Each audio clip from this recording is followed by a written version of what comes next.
Namaste and welcome to another episode of your show Gafel Tahani. I'm your host Richa Shrestha र फेरि पनि तपाईको सामु आइसकेको छु with our new episode as well as new guest.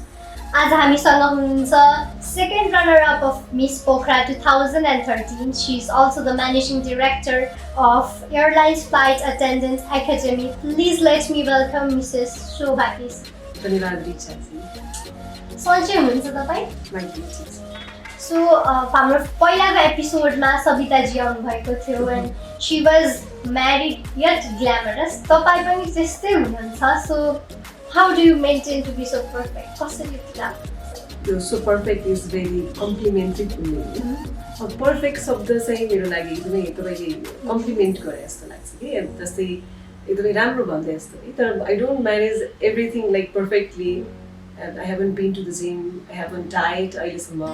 त्यो perfect चाहिँ मेरो लागि नेचुरली भएको. यो चाहिँ नेचुरली मैले केही कुराहरूलाई फोकस गर्दा अलिकति म्यानेजमेन्ट गरेर म शारीरिक रूपमा यतिको पाउँछु चाहिँ जस्तो. Thank you so much for that. You're welcome. अनि तपाईले चाहिँ हेल्दी खायो भने हेल्दी नै लाइफ हुन्छ भन्नेमा चाहिँ बिलिभ गर्नुहुन्छ. हामीले डेली बेसमा खाने कुराहरूले चाहिँ हाम्रो ज्यानलाई हाम्रो बडी मेन्टेन गर्नमा चाहिँ धेरै हेल्प गर्छ. ओके. हजुर चाहिँ फर्स्टमा चाहिँ एयर होस्टेसको ट्रेनिङ लिनुभयो, त्यसपछि चाहिँ मिस पोखरामा जानुभयो. अनि त्यहाँ त्यो दुइटै फिल्ड्स के अब एयर होस्टेस हुन पनि राम्रो पर्सनालिटी चाहिन्छ, टिपटुटो सबै मिलेको हुनुपर्छ, हिँडाइ बोलाइ सबै राम्रो हुनुपर्छ भने फेसन एन्ड ग्ल्यामर इन्डस्ट्रीको रिक्वायरमेन्ट पनि त्यस्तै नै छ. सो तपाईँ बोथ फिल्डमा हुनुहुन्छ भने तपाईँ कसरी रिलेट गर्नुहुन्छ? देख्दा बाहिरदेखि आउटर लुक चाहिँ यो एयर होस्टेसको पनि यो एयर होस्टेस फिल्डको एयर होस्टेस जबको लुक्स पनि कस्तो हुन्छ भने इट इज भेरी ग्ल्यामरस है. अनि त्यो फेसनको त्यो मोडलहरूलाई पनि पेजेन्टहरू पनि यो ग्ल्यामरस नै हो भने भित्र कामको पार्ट चाहिँ प्रोफेसनल कामको पार्ट चाहिँ फरक छ, देख्दा भन्दा धेरै फरक छ. बिकज एयर होस्टेस भनेको नट वानली कि बाहिर स्माइल गरेर मात्रै भन्नु हुँदैन. पछाडिपट्टि we work for the safety of the passenger है. प्यासेन्जरको सेफ्टीको लागि काम गर्नु पर्दा होला. यो बाहिरबाट देख्दा जस्तो हुन्छ त्यो चाहिँ छैन. च्यालेन्जिङ पनि छ यो जब, एकदमै एक्साइटिङ पनि छ, एकदमै ग्लेमरियस पनि छ. ग्ल्यामरियस अब ब्युटी पेजेन्ट र यो अरू फेसनको पार्टको क्राइटेरिया र एयर होस्टेसको क्राइटेरिया लगभग शारीरिक रूपमा चाहिँ मिल्छ. पक्कै पनि हामीले अब कतिपय एयर होस्टेसहरू चाहिँ पार्ट टाइम मोडल पनि भएको देखेको छु मैले. लाइक इन्डियामा मिस युनिभर्स अर समथिङमा हुनुहुन्थ्यो, उहाँ चाहिँ एयर होस्टेस पनि हुनुहुन्थ्यो. सो बोथको एउटा त्यो ट्रेनिङ जुन हिसाबले गरिन्छ दुवैको एउटै हुन्छ. पर्सनालिटी डेभलपमेन्टदेखि ग्रुमिङ लगायत होइन, पब्लिक स्पिकिङ. बिकज अब एयरलाइन्स कम्पनीको फ्रन्टलाइनर पिपुल नै अब एयर होस्टेसहरू हुन्. त्यो कारणले गर्दाखेरि पनि यस्तो सेलेक्टिभहरूलाई मात्रै एयरलाइन्स कम्पनीहरूले लिनुहुन्छ कि त्यो कारणले गर्दाखेरि पनि एकदम एयर होस्टेसहरू चाहिँ अब पर्सनालिटी एकदम राम्रो हुनुपर्ने, पर्सनली एकदमै ग्रुम्ड भएको हुनुपर्ने, त्यस्तो खालको लागि त लिने हुँदा चाहिँ ब्युटी पेजेन्टको पनि त एउटै हो. त्यो कारणले यो दुइटा चाहिँ एक प्रकारले रिलेट गर्छन्. ओके. तपाईँ म्यारिड हुनुहुन्छ, तपाईँको आफ्नै बच्चा छ, आफ्नै फ्यामिली छ र फ्यामिलीका साथसाथै काम पनि हेर्नुपर्छ तपाईँले. अनि हाम्रो जुन सोसाइटीमा हामी छौँ त्यो सोसाइटीमा चाहिँ हरेक केही चित्त नबुझेको कुरामा चाहिँ कुरा काट्ने चलन छ र मोटी भए पनि छ्याक्क मिलेको भए पनि जे कुरामा पनि केही न केही खोट त निकालिहालेको हुन्छ. सो तपाईँले चाहिँ के फिल गर्नुभएको छ जस्तो? हाम्रो समाजमा त खास भन्ने एकदम राम्रोलाई पनि खोट लगाउनेहरू हुन्छन् है. नराम्रो भन्ने चिज त केही पनि सबैले आफ्नो हैसियतले पहुँचले आफूले सकेको अनुसार देखिने हो. मेरो पर्सनल भोगाइमा चाहिँ त्यस्ताहरू हुन्छन्, तर हामीले त्यो कुराहरूलाई सुन्दैनौँ. उहाँहरूले भनेको कुराहरूलाई खासै अगाडि नै भन्नेहरू त आजभोलि मैले देख्दिनँ, नभने नदेखेको कुरा. तर पहिला चाहिँ अब सुनिन्थ्यो पछाडि यो मान्छेले यस्तो भन्यो अरे त्योले त्यस्तो हुन्थ्यो, तर हामीले त्यो कुरालाई ख्याल गर्दैनौँ. त्यो कारणले पनि हामी अगाडि बढ्नलाई खासै गाह्रो हुँदैन कि अर्को कुरा सोच्ने हो भने त्यो समस्या निस्किन्छ नि, मानसिक रूपमा समस्या निस्किन्छ. त्यो कारणले हामीले त्यस्तो कुराहरूलाई नसुनिकन हामी अगाडि बढ्छौँ. तपाईँ इनिसियल फेजमा म्यारिज भएपछि म्यारिज भनेको दुईवटा मान्छेको नभइकन फ्यामिलिजको पनि हो. सो तपाईँलाई इनिसियल फेजमा चाहिँ के छ तपाईँको थट प्रोसेस के छ? मेरो एकदमै पर्सनल लाइफको कुरा गर्नु पर्दाखेरि चाहिँ म I was not ready to get married. त्यति छिटै अब खास भने एजले त छिटो पनि पुरै काटिसकेको थियो. तर मेरो लागि चाहिँ मानसिक रूपमा म मेन्टली प्रिपेयर थिइनँ जस्तो लाग्छ कि अहिले. तर बिहा गरिसके पछाडि चाहिँ पहिलो केही वर्ष बुहारी हुनको लागि पनि अलिकति गाह्रो हुने र अहिलेको समयमा अरूलाई बुहारीहरूलाई अहिलेको बुहारीहरूलाई मान्नको लागि स्वीकार्नको लागि पनि गाह्रो हुने त्यो चाहिँ मेरो भनाइ छ। तर अहिले पछि समयमा हामी पनि फेरि बुहारी हुने उहाँहरूको कुरा मान्दै जाने उहाँहरूसँग भिज्दै जाने होइन उहाँहरूले पनि हाम्रो कुरा मान्दै जाने चाहिँ त्यो सिचुएसन। तपाईँ अहिले एउटा एयर होस्टेसहरूलाई you're empowering girls you're empowering women उहाँको फ्युचरको लागि। सो तपाईँ अहिलेको यङ गर्ल्ससँग इन्भल्भ हुनुहुन्छ, तपाईँलाई चाहिँ के यङ गर्ल्समा चाहिँ अहिलेको यङ गर्ल्स अहिलेको जेनेरेसनको गर्ल्समा चाहिँ के खुबी छ जस्तो लाग्छ? अहिलेको त एकदमै फरक छ। तपाईँ आफै उदाहरण हुनुहुन्छ एउटा 70 वर्षको एजमा एज अ प्रेजेन्टरको रूपमा कतिलाई इन्टरभ्यू लिन सक्नु भनेको त्यो हाम्रो त्यो जमानामा हाम्रो त्यो खुबी पनि थिएन र हामीले त्यसै त्यो मौका पनि पाएको थिएनौँ। पहिलो कुरा त पहिलाको लेखी अहिलेको अपर्च्युनिटिजहरू एकदमै माथि गएको छ। अपर्च्युनिटिजहरू लिनुहुन्छ, हामीले पनि चिन्छौँ, अहिलेको नानीहरूले पनि चिनेर उनीहरू अगाडि बढ्छन् भने पहिला त्यो थिएन है। जे सपना देखिन्छ छिटो बिहा गर्ने पठाइदिने पहिला त्यो चलन थियो भने अहिले त प्यारेन्ट्सहरू पनि एकदम सपोर्टिभ भएको भएर अहिलेको बहिनीहरूले चाहिँ आफ्नो प्रतिभा प्रस्फुटन गर्न पनि सजिलो हुने उनीहरू अगाडि बढ्न पनि सहयोग भएको देख्छु। पहिलाको भन्दा अहिलेको धेरै चेन्ज एकदमै उनीहरू च्यालेन्जिङ कामहरू गर्नु पनि नडराउने होइन एकदम कन्फिडेन्ट सानैदेखि करियर ओरिएन्टेड उनीहरू देख्छु। तपाईँ चाहिँ अब एउटा यङ प्यारेन्ट हुनुहुन्छ र तपाईँको अपब्रिङ्गिङ र अब तपाईँको बच्चाको अपब्रिङ्गिङमा अभियसली डिफ्रेन्स त हुन्छ नै। तपाईँले चाहिँ एज अ यङ प्यारेन्ट चाहिँ कसरी हुर्काउन मन छ तपाईँलाई? पहिला कुरो चाहिँ आई फेल्ट भेरी लकी। मेरो बुवा मम्मीले हामी ग्रामीण क्षेत्रमै हुर्किएको भए पनि उहाँको दिन सक्नुपर्ने कुरा सबै चिज हामीलाई दिनुभएको। अब अरूको लेखी त्यो ठाउँमा बस्ने अरूलाई देख्दाखेरि चाहिँ हामीलाई चाहिँ अलिकति राम्रो तरिकाले नै ग्रोन अप गरेको जस्तो लाग्छ। तर अब अहिले मैले मेरो बच्चालाई हुर्काउनु पर्दाखेरि चाहिँ अब अहिलेको सिचुएसन एडुकेसन फेसिलिटिजहरू नै धेरै फरक छ। कसरी हुन्छ पेस्ट दिउँ जस्तो लाग्छ। हामी बच्चाको मानसिक विकासदेखि लिएर उनीहरूको हरेक चिजलाई फोकस गर्छौँ, फुडदेखि लिएर होइन पहिलाको भन्दा धेरै फरक छ। तर त्यो बेलामा उहाँले जान्नुभयो त्यति अब हामीले अहिले धेरै जानेको कारणले गर्दा हामीले बच्चालाई पेस्ट दिन्छौँ कि तर केही चाहिँ फरक हुन्छ पहिलाको। ओके, अनि तपाईँ चाहिँ अब आफै एउटा एयर होस्टेस हुनुहुन्छ र मेरो चाहिँ एउटा पर्सनल इन्सिडेन्ट चाहिँ तपाईँसँग सेयर गर्न चाहन्छु। मेरो एउटा दिदी हुनुहुन्थ्यो, उहाँ चाहिँ एयर होस्टेस बन्न एकदम इच्छुक हुनुहुन्थ्यो। अनि उहाँले चाहिँ आफ्नो मम्मीलाई जब भन्नुभयो उहाँ चाहिँ एउटा मात्र छोरी हुनुहुन्थ्यो घरको। अनि त्यो आन्टीले चाहिँ एयर होस्टेसको काम एकदम रिस्की हुन्छ, पाइलटको इररले गर्दाखेरि नि क्रास हुनसक्छ, टेक्निकल इररले गर्दा नि क्रास हुनसक्छ, त्यही भएर उहाँलाई चाहिँ गर्नु दिनु भएन। र तपाईँ आफै एउटा एयर होस्टेस हुनुहुन्छ, यसो ट्रेनिङ दिइराख्नु भएको छ। सो यस्तो मेन्टालिटीको चाहिँ तपाईँको के विचार छ? यस्तो हाम्रो एकाडेमीमा प्रायः जस्तो प्यारेन्ट्सहरू त कोही त एकदमै पोजिटिभ हुनुहुन्छ, र कतिपय प्यारेन्ट्सहरूले चाहिँ यो फिल्ड चाहिँ एकदम रिस्की छ भनेर प्रश्न गर्नुहुन्छ। तर हामीले सबै जनमानसमा चाहिँ जति पनि उहाँहरूले यस्तो सोच्नुहुन्छ उहाँहरूले चाहिँ के सोच्दै हुन्छ जस्तो लाग्छ भन्दाखेरि चाहिँ यो एयर ट्रान्सपोर्टेसन भनेको अरू ट्रान्सपोर्टेसनमा सबैभन्दा सेफेस्ट ट्रान्सपोर्टेसन हो। अब अरू ट्रान्सपोर्टेसनको एक्सिडेन्टको तुलनामा यो ट्रान्सपोर्टेसनको एक्सिडेन्ट एकदमै कम हुन्छ।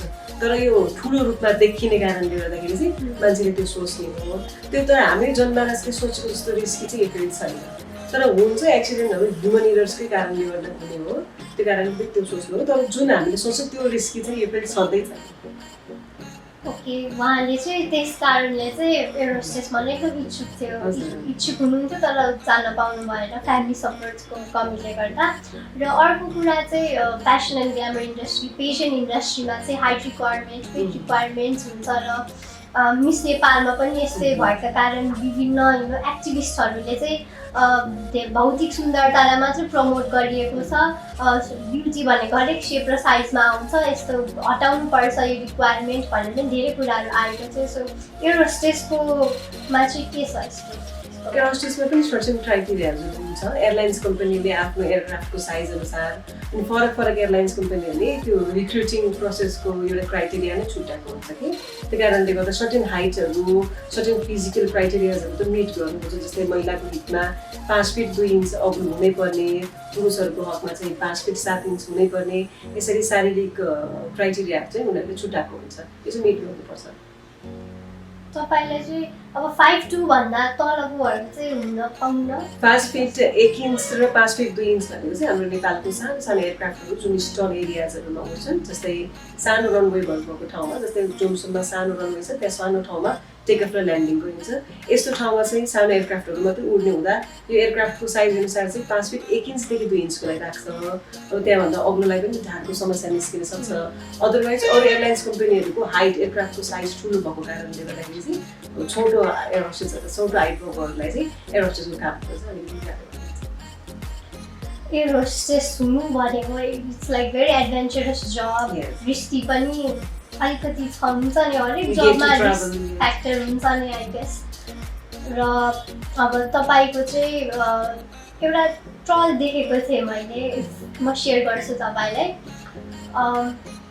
प्लेन उडाउनेलाई पाइलट भन्छ तर गाडी चलाउनेलाई ड्राइभर भन्छ। त्यस्तै बसमा हुने त्यो खलासी हुन्छ भने किन प्लेनमा उड्नेलाई चाहिँ एयर होस्टेस भनेर सम्मान धेरै दिन्छ भनेर कति ट्रल देखेको थिएँ मैले। सो यस्तो ट्रलहरूलाई चाहिँ तपाईँले कसरी? यो एकदमै नराम्रो। किन यो नराम्रो हो भन्दाखेरि चाहिँ जति पनि एयर होस्टेसहरूलाई एयरलाइन्स कम्पनीले हायर गर्छ, एयर होस्टेस मात्र नभएको अरू पोस्ट पनि त एयरलाइन्स कम्पनी, जस्तै पाइलटको आफ्नै रेस्पोन्सिबिलिटी हुन्छ, इन्जिनियर पार्टको आफ्नै रेस्पोन्सिबिलिटी हुन्छ, त्यस्तै एउटा एयर होस्टेसको पनि एउटा एकदमै ह्युज रेस्पोन्सिबिलिटी हुन्छ सेफ्टीको, प्यासेन्जरको सेफ्टीको लागि एयर होस्टेसले काम गर्ने है। अब एयरलाइन्स कम्पनीले जब एयर होस्टेसलाई छान्छन् तब एयरलाइन्स कम्पनीले आफ्नै एउटा इनिसियल ट्रेनिङ दिन्छ। त्यो यति स्ट्रङ ट्रेनिङ हुन्छ, उनीहरूले त्यत्रो ट्रेनिङ गरेको हुन्छ, उनीहरूले त्यत्रो रेस्पोन्सिबिलिटी लिएको हुन्छ, त्यो कारणले पनि मान्छेहरूले त्यो भनेको एकदमै नसुहाउँदो कुरा हो कि त्यस्तो भन्नु मिल्दैन जस्तो लाग्छ। पर्सनालिटी ग्रुम गर्नै गाह्रो हुन्छ फर्स्टमा त, इनिसियल फेजमा त्यो कुरा एब्जर्भ गर्नु। इनिसियल फेजमा सबै धेरै नै टेक्निकल पार्टहरू दिन्छ। अब तपाईँको वेदरको ट्रेनिङ दिन्छ, इभन के अरे फ्लाइटको बारेमा ट्रेनिङ दिन्छ, एभिएसनको बारेमा ट्रेनिङ दिन्छ, प्यासेन्जरहरूलाई हरेक मेडिकल ट्रिटमेन्ट दिनु पऱ्यो, इमर्जेन्सी मेडिकल ट्रिटमेन्ट दिनु पऱ्यो भने कसरी दिने, फ्लाइट उड्दा उड्दै कुनै इमर्जेन्सी सिचुएसन आयो भने त्यो इमर्जेन्सी सिचुएसनमा 90 सेकेन्डभित्रमा आफू पनि बस्ने, अरू पनि प्यासेन्जरहरूलाई कसरी बचाउने भने यस्तो रिस्क, यस्तो खतरा ट्रेनिङ दिइन्छ कि। अब त्यो कारण त्यो चाहिँ प्यासेन्जरहरूले देख्नु हुँदैन, त्यो कारणले पनि उहाँहरूले त्यस्तो सोच्नु स्वाभाविकै हो, तर त्यो पनि गलत। वास्तविक रूपमा प्यासेन्जरले चाहिँ स्पेसली नेपालमा चाहिँ like not only air hostess, हरेक जबमा चाहिँ डिग्निटी चाहिँ कम छ कि। अब यहीँ भाडा मास्न चाहिँ अप्ठ्यारो मान्नुहुन्छ, बाहिर गएर चाहिँ डिग्निटी, हरेक कुराको डिग्निटी त बाहिर एकदम हाई छ, त्यही भएर त्यहाँ त्यही कुरा रेस्पेक्ट गर्नुहुन्छ। त्यस्तै एयर होस्टेसको पनि यहाँ त्यस्तै छ। उहाँहरूले चाहिँ वास्तविक रूपमा ट्रली मात्र ल्याएर त्यही हो एयर होस्टेसको काम भनेर, त्यतिमै उहाँहरूको थिङ्किङ चाहिँ सीमित छ। अब चाहिँ हामी कार्यक्रमको अर्को फेजमा एन्सर गरिसकेका छौँ। यो फेजमा चाहिँ ऱ्यापिड फायर क्वेसन छ र तपाईँको बारेमा छिटो छिटो केही थाहा पाउने कोसिस गर्नेछ। तपाईँ रेडी हुनुहुन्छ?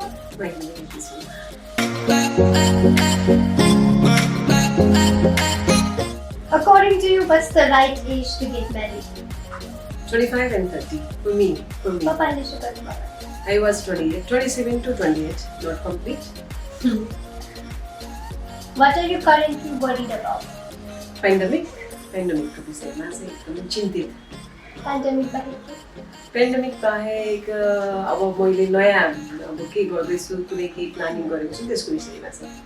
त्यहीसँग रिलेटेड? नट वरिड बट अब के अटेन्सन, अलिकति अटेन्सन भएको त्यो विषयमा मात्र। What's something that will always be in fashion no matter how much time passes? Accessories कि मेकअप? सिम्पल हुन सक्छ, फ्यासनमा चाहिँ भइरहेको छ एउटा कुरा, टाइम जति पास भए पनि तपाईँको। मेरो पहिल्यै अनुसारको मैले क्याजुअल लगाउने ड्रेसेसहरू छ, मेरो कहिले पनि आउँदैन। म जुनसुकै एजमा पुग्यो भने पनि 5-6 वर्ष अगाडि 10 वर्ष अगाडि लगाएको ड्रेसहरू चाहिँ लगाइरहेको हुन्छ कि, त्यो चाहिँ मेरो फ्यासनमा एकदमै पर्छ। त्यो त अब तपाईँले आफ्नो जिउ मेन्टेन गरेर, आई मिन मेन्टेन छ त्यही भएर पनि हुनसक्छ। What's the most expensive thing you have broken? That's my mobile iPhone. Probably not someone's heart? No, not. What's your favorite emo? Love. Right? Love, yes, right. What's the hardest thing for which you have worked?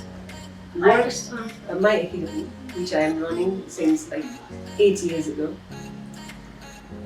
Okay शोभाजी तपाईँ हाम्रो कार्यक्रममा आइदिनु भयो अनि आइ am sure हाम्रो एस्पाइरिङ कति केटीहरू हुनुहुन्छ होला एयर होस्टेस बन्नको लागि उहाँहरूलाई केही सर्ट एन्ड स्विट मेसेज दिन चाहनुहुन्छ? उहाँलाई चाहिँ what I want to say is पहिला चाहिँ यो जबको यो करियरको विषयमा एकदमै धेरै जानकारी लियो जति बाहिरबाट देख्दाखेरि एकदमै सानो छ त्यस्तो छैन यस कस्तो छ भन्दाखेरि अगाडिबाट हेर्दाखेरि एकदमै ग्ल्यामरस छ पछाडि लेबरियस च्यालेन्जिङ त्यो चाहिँ पढ्न आउनेहरूले देख्नु हुँदैन बुझेको हुँदैन कि त्यो कारणले सबै बुझेर आउनुभयो भने तपाईँलाई त्यो जबमा भरे सस्टेन गरेर बस्न धेरै वर्षसम्म टिकिराख्नको लागि सजिलो हुन्छ तपाईँ आफै पनि तयारी भएर जान सजिलो हुन्छ एकपल्ट यो जबमा सिरिसके पछाडि तपाईँले पछाडि फर्केर हेर्ने मौकै मिल्दैन त्यति रमाइलो फिल्ड हो कि त्यति एक्साइटिङ फिल्ड हो त्यो कारणले पहिला सबै चिजहरू बुझेर तपाईँहरू आइदिनु भयो आफै पनि तयारी हुनुभयो एक्सपिरियन्सेसहरू जोड्नुभयो स्किल्सहरू आफूमा डेभलप गर्नुभयो भने चाहिँ तपाईँहरूलाई यो जबमा जानको लागि चाहिँ छिट्टै सजिलो हुन्छ यो कार्यक्रम मार्फत जति पनि एस्पायर गर्नुभएको एयर होस्टेस पढ्न एस्पायर गर्नुभएको डिजाइन राख्नुभएको एम राख्नुभएकोहरूलाई चाहिँ okay so having shed that म पनि मेरो दर्शकहरूलाई के भन्न चाहन्छु भने हरेक कुराको डिग्निटी बुझिदिनुहोस् हरेक कुराको पछाडि गरिएको मेहनत बुझिदिनुहोस् त्यो मेहनत बुझेपछि बल्ल आफूलाई के लाग्छ त्यो जजमेन्ट पास गर्ने त आफ्नो ठाउँमा छँदैछ त्यसको लागि चाहिँ पहिला आफू एबल हुनुहोस् कि हजुर स्ट्रङ हुनुहुन्छ कि नै तपाईँले आफै मेहनत गर्नुभयो भने बल्ल मेहनतको भ्यालु बुझ्नुहुन्छ हरेक कुराको बिहाइन्ड द स्टोरी हुन्छ स्ट्रगल स्टोरी हुन्छ त्यो बुझेर मात्र आफ्नो धारणा प्रस्तुत गर्नु त्यही बिन्ती गर्दै म रिचा श्रेष्ठ र शोभा केसीको तर्फबाट न्यानो अभिवादन टक्राउँदै तपाईँहरूलाई चाहिँ बिदा माग्न चाहन्छु हेर्दै गर्नुहोला गफै त हो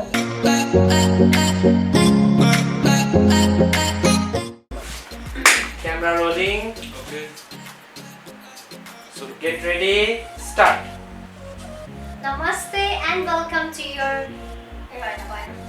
के भन्नु?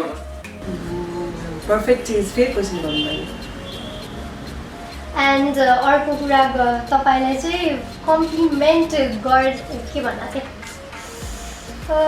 एकछिन मैले गर्दा नि झन् अर्को मैले गर्दा अगाडिको मान्छेलाई नै गडबड गराइदिन्छु कि यहाँ